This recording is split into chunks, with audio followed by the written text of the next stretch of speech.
नमस्कार दोस्तों। आज हम आपको भगवान बुद्ध की पवित्र जन्मस्थली लुम्बिनी के दर्शन करा रहे हैं। बौद्ध संप्रदाय के प्रवर्तक महात्मा बुद्ध का जन्म 630 ईसा पूर्व नेपाल के लुम्बिनी नामक स्थान पर हुआ था और अब नेपाल सरकार द्वारा विश्व के विभिन्न देशों के सहयोग से लुम्बिनी को एक महत्वपूर्ण धार्मिक पर्यटन स्थल के रूप में विकसित किया जा रहा है।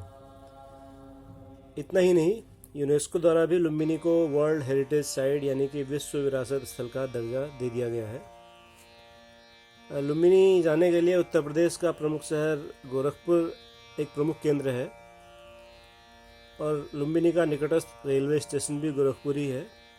गोरखपुर से लुम्बिनी की दूरी लगभग 124 किलोमीटर है और सड़क मार्ग से 3 घंटे में आप गोरखपुर से लुम्बिनी पहुंच सकते हैं।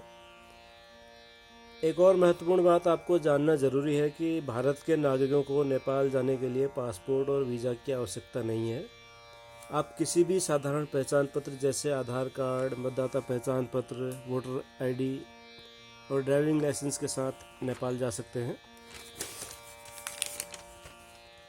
लुम्बिनी एक बहुत ही महत्वपूर्ण धार्मिक स्थल है और यहाँ सबसे ऐतिहासिक मंदिर है माया देवी मंदिर। ये मंदिर भगवान बुद्ध की माता माया देवी के नाम से जाना जाता है। ये वही स्थान है जहाँ पर भगवान बुद्ध का जन्म हुआ था और इस मंदिर का वर्तमान स्वरूप डिजाइन किया है जापानी आर्किटेक्ट बेंजू थांगे ने। आज ये मंदिर विश्व भर के बौद्ध मतावलंबियों के श्रद्धा का प्रमुख केंद्र है और बौद्ध ही नहीं, हर मत संप्रदाय के लोग यहाँ लाखों की संख्या में आते हैं।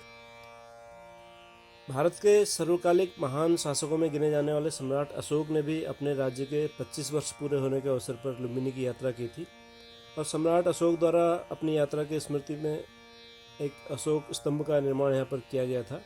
आप देख रहे हैं ये अशोक स्तंभ 2270 वर्षों के बाद भी उतनी ही शान से खड़ा है।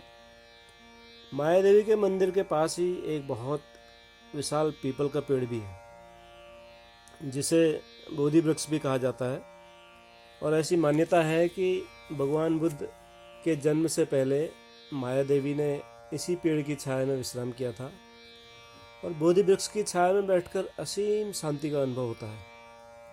आज भी दुनिया भर के श्रद्धालुओं को ध्यान और प्रवचन का आनंद लेते हुए यहाँ पर देखा जा सकता है और बोधि वृक्ष में चारों ओर लगाए गए रंग बिरंगे झंडे बहुत ही खूबसूरत हैं।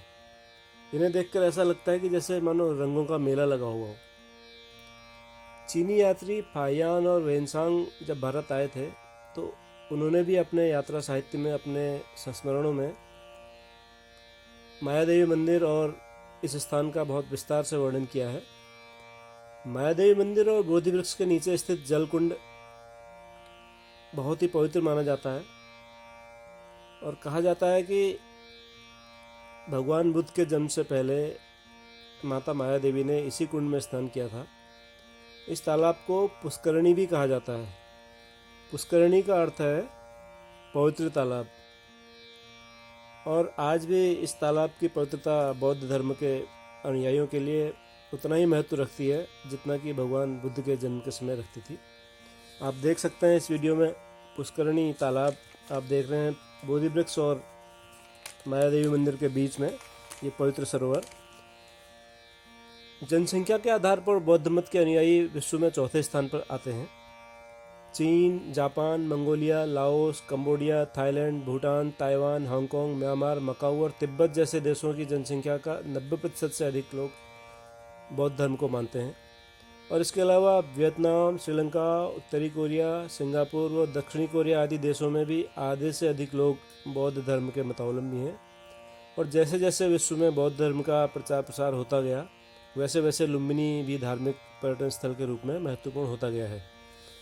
नेपाल सरकार विश्व भर के 22 प्रमुख बौद्ध जनसंख्या वाले देशों के सहयोग से लुम्बिनी को अंतर्राष्ट्रीय स्तर पर धार्मिक पर्यटन स्थल के रूप में उभारने की योजना बना रही है और इन सभी देशों के बौद्ध मतावलंबियों ने अपने अपने देश की संस्कृति और स्थापत्य कला के अनुसार लुम्बिनी में आकर्षक बौद्ध मंदिरों का निर्माण कराया है।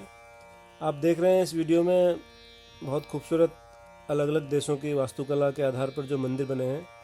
इसमें सिंगापुरियन मोनेस्ट्री बहुत रंगीन थी और इस वक्त आपने अभी देखा अपने स्क्रीन में तारा फाउंडेशन द्वारा निर्मित जर्मन मंदिर ये बहुत सादगी से परिपूर्ण है और ये लोटस स्तूप पर्यटकों के आकर्षण का केंद्र है। इसके बाद यहाँ पर वियतनाम का बौद्ध मंदिर है, यानी कि वियतनाम की आर्किटेक्ट शैली में बना हुआ बौद्ध मंदिर है, जिसे लिन सन टेम्पल कहा जाता है। और वियतनाम की कुल आबादी का 85% लोग बौद्ध धर्म को मानने वाला है। ये आप देख रहे हैं वियतनाम का मंदिर। इसी तरह से बहुत सारे देशों के बौद्ध मतावलंबियों ने यहाँ पर अपने अपने शैली में मंदिरों का निर्माण किया है। इनमें से प्रमुख रूप से Sri Lanka, Nepal, Bharat, Thailand, France, Japan आदि देश के बौद्ध प्रेमियों ने अपने अपने वास्तुकला और स्थापत्य कला को ध्यान में रखते हुए बेहद खूबसूरत मंदिरों का निर्माण किया है। एक बात मैं आपको बताना चाहूँगा कि बहुत ही खूबसूरत शैली में बने इन मंदिरों के अंदर आपको असीम शांति का अनुभव होता है।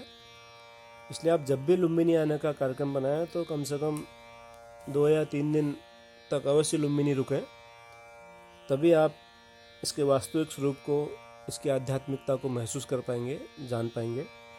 महात्मा बुद्ध ने कहा था कि जीवन में किसी उद्देश्य या लक्ष्य तक पहुंचने से ज़्यादा महत्वपूर्ण है उस यात्रा को अच्छे से संपन्न करना। तो हमने भी महात्मा बुद्ध के इसी कथन का अनुसरण करते हुए अपनी लुम्बिनी यात्रा को सफलतापूर्वक संपन्न किया। आशा करता हूँ कि आपको भगवान बुद्ध की जन्मस्थली के दर्शन करने का लाभ अवश्य होगा। और अगर आप हमारे चैनल को लाइक, सब्सक्राइब या शेयर करेंगे तो तथागत निश्चित रूप से आपका कल्याण करेंगे। ये आप देख रहे हैं चीन का बौद्ध मंदिर, चाइनीज़ शैली में बना हुआ, बहुत ही खूबसूरत निर्माण शैली है। और चीन में आप जानते हैं कि बहुत अधिक लोग भगवान बुद्ध के अनुयायी हैं। ये म्यांमार का गोल्डन टेम्पल है, जो सोने का सा बना लगता है, सोने की परत इसमें चढ़ी हुई है और बहुत विशिष्ट शैली म्यांमार की गोल्डन टेम्पल की। आप देख रहे हैं बोर्ड में इसके बारे में विभिन्न भाषाओं में विस्तृत जानकारी लिखी हुई है। इन मंदिरों को देखने के लिए इन सभी देशों के पर्यटक यहाँ पर आ रहे हैं। ये निर्माणाधीन नेपाल का मंदिर है।